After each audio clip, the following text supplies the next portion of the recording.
नमस्कार दोस्तों, स्वागत है आपका हमारे यूट्यूब चैनल में जिसका नाम है मास्टर शिक्षा है। दोस्तों, आज हम बात करने जा रहे हैं वैदिक काल के बारे में। वैदिक काल दोस्तों क्या है, वो है ये यह भारतीय इतिहास का एक महत्वपूर्ण युग है जो आधुनिक भारतीय सभ्यता की उत्पत्ति का काल कहलाता है। ये करीब 1500 ईसा पूर्व से लेकर 600 ईसा पूर्व तक ये था। इस युग के दौरान वेदों की रचनाएं हुई और जो भारतीय साहित्य और धार्मिक धारणाओं के मौलिक स्रोत के रूप में ये वर्तमान समय में मानी जाती है। वैदिक समय में यज्ञ, योग, तपस्या, ध्यान और अन्य धार्मिक प्रथाओं का उत्थान हुआ। इस काल में वेदों का संरक्षण और संग्रहण किया गया, जो ब्राह्मण, उपनिषद और अन्य शास्त्रों की रचना के माध्यम से प्रकट हुए। वैदिक काल में भारतीय समाज में वर्णाश्रम व्यवस्था का उदय हुआ और वैदिक संस्कृति का निर्माण हुआ। दोस्तों, अब वैदिक संस्कृति के बारे में हम आगे देखते हैं कि वैदिक संस्कृति क्या थी। वैदिक सभ्यता जो थी वो भारत की प्राचीनतम समृद्ध सांस्कृतिक परंपराओं में से एक है और यह वेदों और उपनिषदों के गहन ज्ञान पर आधारित है और दार्शनिक, धार्मिक, सामाजिक और सांस्कृतिक पहलुओं को समेटती है। ठीक है, हम इन सभी चीज़ों के बारे में हम इस टॉपिक में जानेंगे कि किस तरीके से सांस्कृतिक, सामाजिक, ठीक है, धार्मिक परंपराओं के बारे में कि किस तरीके से समाज के बारे में बताती है। इसके बारे में हम और इस चैप्टर के माध्यम से समझेंगे, इस वीडियो के माध्यम से समझेंगे। तो सबसे पहली चीज़ तो हम बात करें तो वेदों की रचना जो है, वेदों की रचना ईश्वर ने की और वेद को इसी वजह से अपौरुषेय कहा गया। गुप्त काल में कृष्ण देवायन वेद व्यास ने वेदों का संकलन किया। प्रारंभ में जो वेदों की संख्या थी वो 3 थी, जिसमें ऋग्वेद, यजुर्वेद और सामवेद ये तीनों शामिल थे। ठीक है, लेकिन बाद में अथर्ववेद को जोड़ा गया। ठीक है, इन तीनों वेदों को, ऋग्वेद, यजुर्वेद और सामवेद को, इसको वेद त्रयी में रखा गया। ठीक है, वेद त्रयी मतलब 3 वेद, इसको हम बोलते 3 वेद। ठीक है, लेकिन बाद में इसमें अथर्ववेद को शामिल किया गया, जिसको हम वेद त्रयी में नहीं रखते। किसमें नहीं रखते? वेद त्रयी, वेद त्रयी, वेद त्रयी में नहीं रखते। ठीक है, अब हम ऋग्वेद की हम बात करते हैं। सबसे पहला और सबसे पुराना और सबसे प्रमुख जो हमारा वेद है वो है ऋग्वेद। ऋग्वेद जो है वैदिक काल का सबसे प्राचीन महत्वपूर्ण ग्रंथ है, जिसके अंतर्गत मंत्र और स्रोत संग्रहित है और इसमें देवताओं की स्तुति और उनकी महिमा का भी वर्णन किया गया है। इसके अंदर अगर हम बात करें डिटेल से तो इसमें 10 मंडल हैं, 1028 सूक्त हैं और 10,580 ऋचाएँ हैं। ठीक है, ऋचाओं की अधिकता के कारण ही इसे ऋग्वेद कहा जाता है। ठीक है, और ये सबसे प्राचीन और सबसे बड़ा वेद है। इसमें गायत्री मंत्र की चर्चा, गायत्री मंत्र की चर्चा जो है वो ऋग्वेद के अंदर करा गया है। ठीक है, और ऋग्वेद का दूसरा तथा 7वां मंडल पुराना है, क्योंकि इसका संकलन पहले ही हो गया था। कौन सा मंडल का संकलन पहले हो गया था? दूसरे और 7वें मंडल का संकलन पहले हो गया था। ठीक है, इसके 9वें मंडल में सोम देवता की चर्चा है, सोम देवता की चर्चा है। ठीक है, और ऋग्वेद के ज्ञानी को पौत्र कहते हैं। क्या कहते हैं? पौत्र, या हम इसको ऐसे लिख सकते हैं, पौत्र। ठीक है, पौत्र कहते हैं। और इसके अलावा ऋग्वेद का उपवेद जो है वो है आयुर्वेद। क्या है? आयुर्वेद। ठीक है, इसके आयुर्वेद के अंदर चिकित्सा की चर्चा की गई है और इसके ज्ञानी को प्रजापति कहते हैं। आयुर्वेद की ज्ञानी को प्रजापति कहते हैं। अब हम बात करते हैं सामवेद की। सामवेद में दोस्तों क्या है? सामवेद जो है इसमें 1875 मंत्र है, 1875 मंत्र है और इस वेद में गायन के लिए उपयुक्त मंत्र और स्रोत है। ये ध्यान और संगीत से जुड़ा हुआ है। ठीक है, बाकी मंत्रों को ऋग्वेद से ग्रहण किया गया है। इसके जो खुद के जो मंत्र हैं वो है 99 टोटल। ठीक है, 99 मंत्र जो है वो इसके मूल है। ठीक है, और बाकी जितने 1875 में से जितने भी मंत्र हैं वो सारे ऋग्वेद से लिए गए हैं। सामवेद में भारतीय संगीत के जो 7 स्वर होते हैं उसकी भी चर्चा इसी में करी गई है, जिसमें सा रे गा मा पा धा नी, ठीक है, इन सभी की चर्चा जो है वो इसमें करी गई है सामवेद में। सा से हम सामवेद और सा से हम संगीत की बात इसमें करते हैं, ठीक है। सामवेद के जो ज्ञानी होते हैं उसको उद्गाता कहते हैं, उद्गाथा, ठीक है, उद्गाता। और इस सामवेद का जो उपवेद है, उपवेद, उसको हम गंधर्व वेद कहते हैं, गंधर्व वेद, ठीक है। गले से गाया जाता है गाना, तो इसे गंधर्व वेद कहते हैं। अगले की हम बात करते हैं, या गंधर्व वेद, गंधर्व वेद के हम ज्ञानी की बात कर लेते हैं। तो गंधर्व वेद के ज्ञानी जो होता है उसे हम नारद कहते हैं, ठीक है। गंधर्व वेद की ज्ञानी नारद कहते हैं, क्योंकि नारद जो है वो हमेशा जो बोलते रहते हैं नारायण नारायण, ठीक है। तो क्योंकि वो हमेशा ही कुछ ना कुछ गुनगुनाते रहते हैं अपने गले से, तो उसको संगीत की श्रेणी में रखा गया है। इसके अलावा दोस्तों हम यजुर्वेद की अगर हम बात करें तो इसमें 1990 मंत्र है, 1990 मंत्र हैं, 1990 मंत्र हैं। और इसमें युद्ध एवं कर्म कांड की चर्चा है, युद्ध युद्ध एवं कर्मकांड, ठीक है। इसमें यज्ञ और धार्मिक अनुष्ठानों के लिए उपयोगी मंत्रों का संग्रह है, और इसमें कर्मकांड का विस्तृत वर्णन है। इसको हम 2 भागों में बांटते हैं यजुर्वेद को, ठीक है। एक है कृष्ण पक्ष, कृष्ण यजुर्वेद, और दूसरा है शुक्ल यजुर्वेद, शुक्ल, ठीक है। इसके ज्ञानी को अघर्यु कहते हैं, अघर्यु, ठीक है। और यजुर्वेद का उपवेद जो है वो धनुर्वेद है, क्योंकि युद्ध जो है वो धनुष से होता है, तो इसके ज्ञानी को इसका उपवेद जो है वो धनुर्वेद हो जाएगा इस तरीके से। और धनुर्वेद के ज्ञानी जो है वो है विश्वामित्र, चाहे विश्वामित्र, ठीक है। धनुर्वेद के ज्ञानी विश्वामित्र। और युद्ध किससे होता है? धनुष से होता है। तो यजुर्वेद के जो उपवेद है धनुर्वेद है। इसके बाद हम लास्ट वेद की अगर हम बात करें तो वो है अथर्ववेद।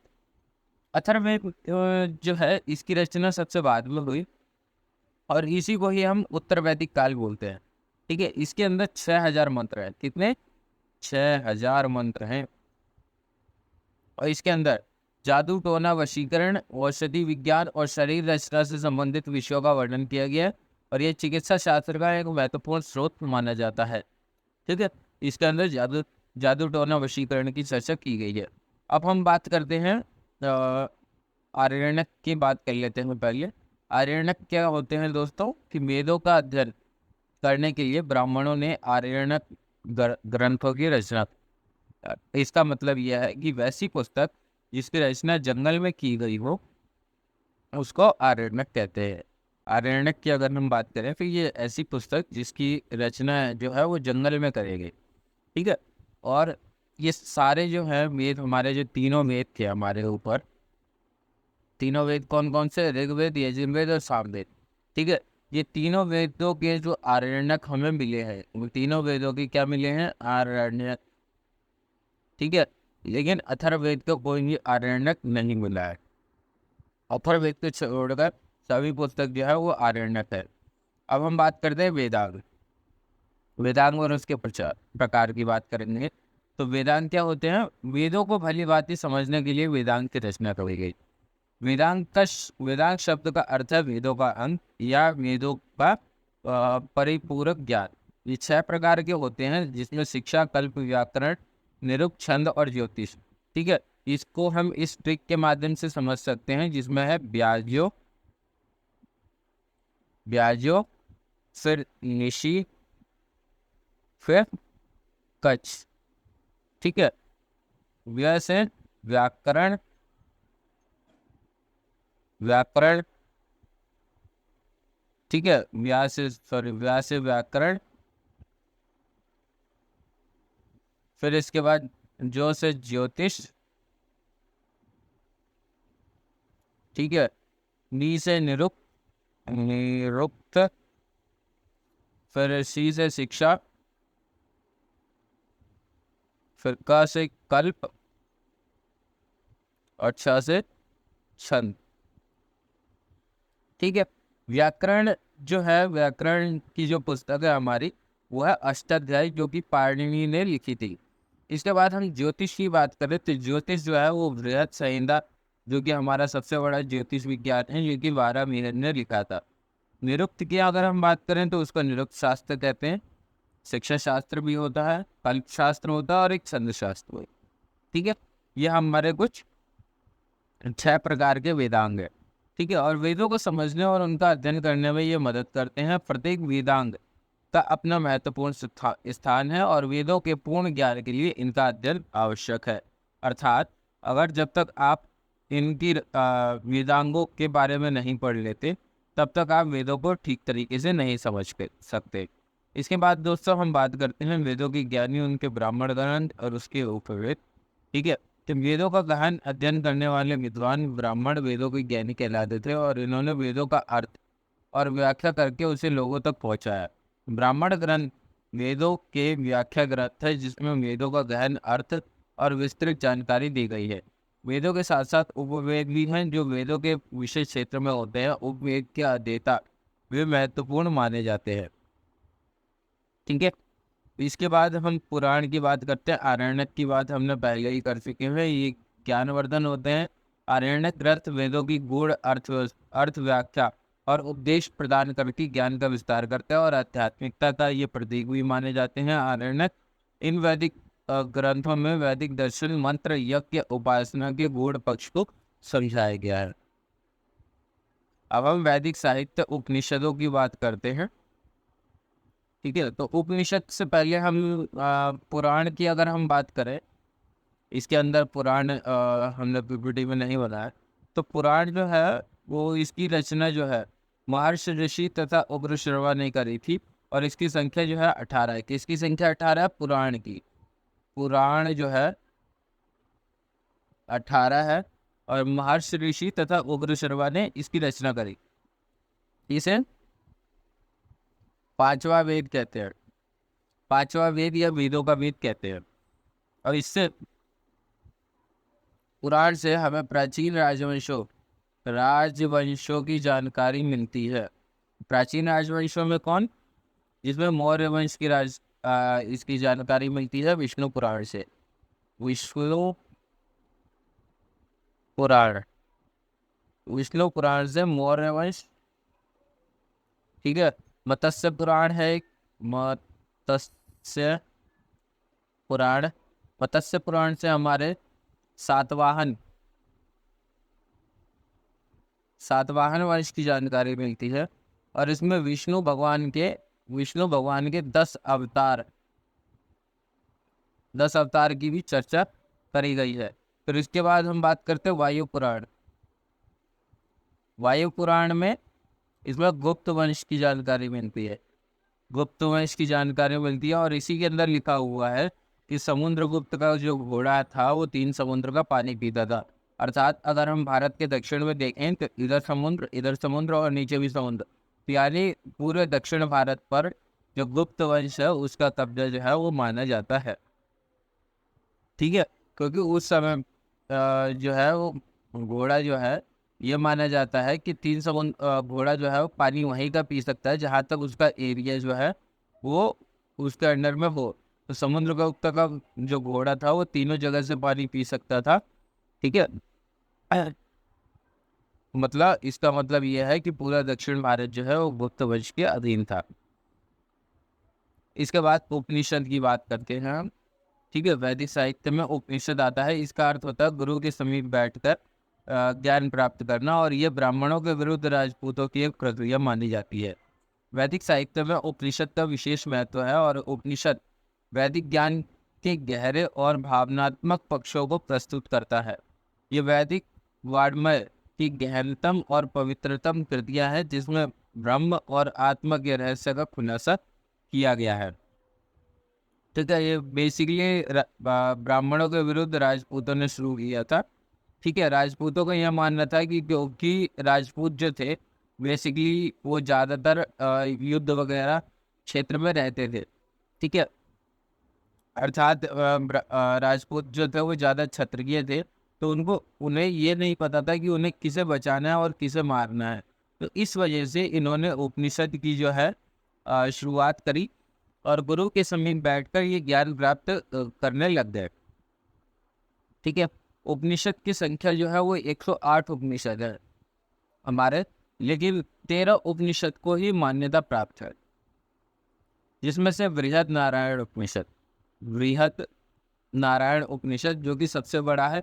बृहद से ही पता चल जाता है बृहद नारायण उपनिषद सबसे बड़ा और सबसे प्राचीन है। इसके बाद आता है कठोपनिषद। कठोपनिषद, कठोपनिषद क्या है? इसमें कठोर नियम है, और कठोर नियम में क्या होता है? इसमें ओम शब्द अर्थात ध्यान लगाया जाता है, बहुत ही कठिन है ध्यान लगा रहा, ठीक है। तो कठोपनिषद में ओम की चर्चा है, ओम शब्द के महत्व को दर्शाया गया, और इसमें यम एवं नचिकेता की भी चर्चा करी गई है। इसके बाद दोस्तों अगर हम बात करें तो एक है हमारा मुंडकोपनिषद। क्या है? मुंडकोपनिषद। मुंडकोपनिषद में क्या है? इसमें सत्यमेव जयते की चर्चा करी गई है। क्या है? सत्यमेव जयते, ठीक है। जो कि कोर्ट में लगे रहते हैं जज के पीछे, सत्य की ही विजय हो, ठीक है। फिर इसके बाद है जबालोपनिषद। जबालोपनिषद,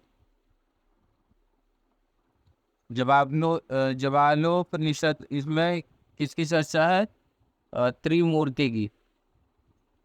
कौन है त्रिमूर्ति? कौन है त्रिमूर्ति? है ब्रह्मा विष्णु महेश, ठीक है। ब्रह्मा विष्णु महेश की चर्चा जो है जबालोपनिषद में करी गई है। फिर इसके बाद है अलोपनिषद। अलोपनिषद, अलोपनिषद क्या है? ये सबसे बाद का उपनिषद है और इसकी रचना अकबर के समय हुई थी। इसके बाद हम श्रुति साहित्य। वे उपनिषद वेदों के अंतिम भाग हैं और वैदिक ज्ञान के श्रेष्ठ विकास को प्रतिबंधित करते हैं। फिर इसके बाद दार्शनिक ज्ञान की बात करें तो उपनिषदों में परमात्मा, जीव, संसार, मोक्ष आदि दार्शनिक विषयों का गहन अध्ययन चिंतन प्रस्तुत किया गया है, और इसमें गुरु शिष्य परंपरा है। उपनिषदों का प्रसार आदि शंकराचार्य, रामानुज आदि महापुरुषों के द्वारा गुरु शिष्य परंपरा में हुआ है। इसके बाद हम स्मृति साहित्य की बात करें तो बेसिकली ये धर्म के बारे में, घर के बारे में और धर्म के बारे में, धर्म के बारे में अर्थात सामाजिक जीवन के बारे में बताता है, ठीक है। स्मृति साहित्य जो है इससे भी हमें प्राचीन राजवंशों की जानकारी मिलती है, और स्मृति साहित्य की संख्या जो है वो है 36 स्मृति साहित्य है। और जिसमें विष्णु स्मृति, फिर आता है नारद स्मृति। इन दोनों से हमें गुप्त काल के बारे में जानकारी मिलती है। फिर इसके बाद है मनु स्मृति। मनु में नियम कानून के बारे में हमें जानकारी मिलती है, और ये जो है मौर्य काल की जानकारी देता है, मौर्य काल की। इसके अलावा एक है याज्ञवल्क्य स्मृति। याज्ञवल्क्य स्मृति से भी हमें मौर्य वंश की जानकारी जो है वो मिलती है। मनु स्मृति को धर्मशास्त्र कहते हैं। धर्मशास्त्र जो है वो मनु स्मृति को कहा जाता है, ठीक है। इसमें ऊंची जाति को वरीयता दी गई है और दलित तथा महिला को नीचा दिखाया गया है। इसमें विवाह के लिए पुरुष की आयु जो है वो कर दी गई है 25 वर्ष, और महिला के लिए है, मेल के लिए, और ये फीमेल के लिए जो है वो है 12 वर्ष, ठीक है। इसकी आयु है विवाह की आयु जो है ये दी गई है। और इसमें 8 प्रकार के विवाह की चर्चा है। विवाह की चर्चा जो है 8 प्रकार के विवाहों की चर्चा और संस्कारों की संख्या 16 दी गई है। इसके अलावा दाह संस्कार को अंतिम संस्कार माना गया है, और इसी को ही 16वां संस्कार कहते हैं, क्योंकि दाह करने के बाद अर्थात मनुष्य की मृत्यु हो जाने के बाद उसको जला दिया जाता है, और उसके बाद में उस मनुष्य का कोई भी संस्कार जो है वो सारे संस्कार खत्म हो जाते हैं। फिर इसके बाद ऋण के प्रकार बताए गए हैं। ऋण ऋण क्या होते हैं? ऋण के प्रकार बताए गए हैं जिसके अंदर देव ऋण, ठीक है, फिर ऋषि ऋण, ऋषि ऋण, ठीक है, और उसके बाद पितृ ऋण, पितृ ऋण, ठीक है। 3 प्रकार के ऋण की चर्चा है जिन इन तीनों को चुकाया जा सकता है, जिनमें देवताओं की पूजा करके देव ऋण को चुकाया जा सकता है, ऋषियों की सेवा करके अर्थात ज्ञान देकर, ठीक है, ऋषि क्योंकि ज्ञान देते थे तो हम किसी को ज्ञान देकर ऋषि ऋण को चुका सकते हैं। इसके अलावा पितृ ऋण को चुकाने के लिए पिता बनने के बाद में ये पितृ ऋण आपका चुक जाएगा, ठीक है। इन तीनों ऋण को हम चुका सकते हैं, लेकिन एक होता है मातृ ऋण, ठीक है, मातृ ऋण, ठीक है, मातृ ऋण को नहीं चुकाया जा सकता है, बाकी इन तीनों ऋण को चुकाया जा सकता है। इसके अलावा पुरुषार्थ की 4 प्रकार बताए। किसके प्रकार बताए? पुरुषार्थ, पुरुषार्थ क्या था? पुरुषार्थ। पुरुषार्थ के 4 प्रकार है जिसमें धर्म, अर्थ, अर्थ, काम तथा मोक्ष, ठीक है। धर्म, अर्थ, काम, मोक्ष, इन चारों की चर्चा करी गई है। स्मृति साहित्य वैदिक साहित्य का महत्वपूर्ण भाग है जिसमें धर्मशास्त्र, गृह सूत्र और धर्म सूत्र जैसे अत्यंत महत्वपूर्ण ग्रंथ शामिल हैं, और ये ग्रंथ व्यक्ति के जीवन के, समाज और धर्म के नियमों तथा कर्तव्यों का मार्गदर्शन करते हैं। अर्थात समाज में किस तरीके से रहना है ये हमारे स्मृति साहित्य बताते हैं। इसके अलावा आश्रम की संख्या 4 बताई गई है जिसमें जन्म से 5 वर्ष की अवस्था को बाल्यावस्था कहते हैं, बाल्यावस्था या शिशु अवस्था। इसके अलावा 5 वर्ष से ऊपर 5 से 25 वर्ष के व्यक्ति को ब्रह्मचर्य जीवन अर्थात गुरुकुल में शिक्षा लेनी होती है। गृहस्थ जीवन 25 से 50 वर्ष जिसमें परिवार के साथ रहना है। फिर 50 से 75 जिसमें वानप्रस्थ या अर्थात सामाजिक तथा धार्मिक कार्य दोनों करने हैं। और इसके अलावा है सन्यासी जीवन जो कि 75 वर्ष से ऊपर का है जिसमें वन में जाकर तपस्या करना है। फिर महाकाव्य, ठीक है, तो महाकाव्य हम नेक्स्ट वीडियो में करेंगे। उससे पहले हम 14 संस्कार उनके प्रकार कर लेते हैं, जिसमें से हम 3 संस्कारों के बारे में हम पढ़ लेते हैं। वैदिक संस्कृति में मनुष्य के जीवन के विभिन्न चरणों को पवित्र माना जाता है, और ये 14 संस्कार हमारे जीवन को पवित्र बनाते हैं और हमें आध्यात्मिक गुणों से युक्त करते हैं। इन संस्कारों में गर्भाधान, पुनर्वसन, सीमांतयोजन, जातकर्म, नामकरण, अन्नप्राशन, चूड़ाकर्म, कर्ण, वेद, उपनयन, समादवर्तन, विवाह, वानप्रस्थ तथा संन्यास शामिल है, ठीक है। इसके अलावा लास्ट जो है हमारा दाह संस्कार, ठीक है, दाह संस्कार आ जाता है। मुन्नत से लेके व्यक्ति जो है गर्भधारण से लेके जब पुत्र या जो भी लड़का है लड़की है मे भी जो भी है, गर्भधारण से लेके जब तक वो मरता है तब तक उसमें 14 क्रियाक्रम जो है वो किए जाते हैं। और ये संस्कार जो है यही जो क्रियाक्रम जो किए जाते हैं व्यक्ति के जीवन में 14 बार, इसी को ही संस्कार कहा जाता है, ठीक है। जो कि इसमें 14 संस्कार जो है वो गल दे दिए गए हैं जो कि 16 संस्कार होते हैं, ठीक है। वैदिक समाज की कुछ प्रमुख बातों के बारे में हम जान लेते हैं, ठीक है। वैदिक समाज के बारे में हम जानते हैं कि वैदिक समाज में वर्ण व्यवस्था थी। समाज जो था वो 4 भागों में बटा हुआ था जिसमें ब्राह्मण, क्षत्रिय, वैश्य और शूद्र थे, ठीक है। जिसमें अगर हम पिरामिड की तरह देखें तो जिसमें सबसे ऊपर जो था वो ब्राह्मण था, फिर उसके बाद क्षत्रिय था, फिर उसके बाद वैश्य था, और सबसे लास्ट जो था वो शूद्र था। शूद्र जो था वो तीनों वर्णों की सेवा करता था, ठीक है। और जो वैश्य था, वैश्य का काम जो था वो व्यापार करना, और क्षत्रिय का काम जो है वो राजकाज संभालना। इसके अलावा ब्राह्मण का काम जो था वो शिक्षा देना था, ठीक है। इसके अलावा वैदिक समाज में 4 आश्रमों ब्रह्मचर्य, गृहस्थ, वानप्रस्थ और संन्यास की परंपरा जो थी वो प्रसिद्ध थी। व्यक्ति का जीवन इन्हीं 4 आश्रमों में बीतता था, ठीक है। वैदिक काल को हम 2 भागों में बांट सकते हैं। पहला था 1500 BC से 600 BC, ठीक है। 600 BC BC में हम इसको 2 भागों में बांटते हैं। पहला तो था 1500 से 1000, 1500 से 1000, दूसरा था 1000 से 600, ठीक है। 1000 से 600, इसको हम ऋग्वैदिक काल बोलते हैं, ऋग्वैदिक काल, ठीक है। और इसको उत्तर वैदिक काल, उत्तर वैदिक काल, ठीक है। 1500 से 1000 ईसा पूर्व तक जो था हमारा ऋग्वैदिक काल, और 1000 से 600 ईसा पूर्व तक हमारा उत्तर वैदिक काल। वैदिक काल के निर्माता जो थे वो आर्य थे। आर्य जो थे वो मध्य एशिया से आए थे, और भारत में सप्त सैंधव प्रदेश अर्थात 7 नदियों का प्रदेश, जो कि पंजाब और हरियाणा में है वर्तमान में, ठीक है। और ये यहाँ पे आके रुके, और आर्यों की भाषा संस्कृत थी, जो कि देवताओं की भाषा थी, और इसी कारण आर्य जो थे वो स्वयं को श्रेष्ठ कहते थे, जिन्हें संस्कृत नहीं आती थी, अर्थात भारत के मूल निवासियों को वो अनार्य कहते थे या निम्न कहते थे, ठीक है। दक्षिण भारत का आर्यीकरण जो था वो अगस्त्य ऋषि ने किया था, और उत्तर भारत का आर्यीकरण जो था वो राजा विदेह के पुरोहित पंडित थे, ठीक है, गौतम राहुगण ने किया था। किंतु ये गंडक नदी को पार करके पटना नहीं पहुंच पाए, और जिस कारण से अथर्ववेद में पाटलिपुत्र को अछूतों की नगरी या अछूतों की भूमि कहा गया है, और यहाँ के गंगा जल को भी पवित्र नहीं माना जाता है। इस समय सबसे प्रिय पशु जो थी वो गाय थी, जो समृद्धि का संकेत देती है, ठीक है। गाय की हत्या करने पर मृत्युदंड दिया जाता था, और राजा का प्रमुख कार्य जो था वो गाय की खोज करना था, ठीक है। गाय की खोज को हम गविष्टि कहते हैं, और उस समय अर्थव्यवस्था का जो प्रमुख आधार था वो था कृषि, ठीक है। वैदिक समाज ग्रामीण समाज था, ठीक है। और ऋग्वेद के 7वें मंडल में दशराज के युद्ध की चर्चा करी गई है, जो आर्य तथा अनार्य के बीच हुआ, और इसमें आर्य विजयी। आर्यों का कबीला भरत था, ठीक है। और इसी कारण उस जाति का निर्धारण कर्म के आधार पर होता था, किंतु उत्तर वैदिक काल में जाति का निर्धारण वंश के आधार पर होने लगा।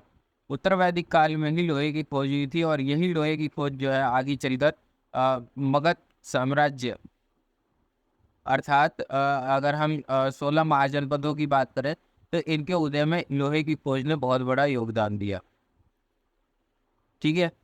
ये आज की क्लास जो है वो हमारी यहीं समाप्त होती है, ठीक है। और इसके कुछ पॉइंट्स हैं, कुछ पॉइंट्स रह गए हैं जो कि हम नेक्स्ट वीडियो में बात करेंगे, ठीक है। तब तक के लिए धन्यवाद। अगर ये वीडियो अगर आपको पसंद आई हो तो कृपया इस चैनल को लाइक, सब्सक्राइब और शेयर करना ना भूलें। धन्यवाद।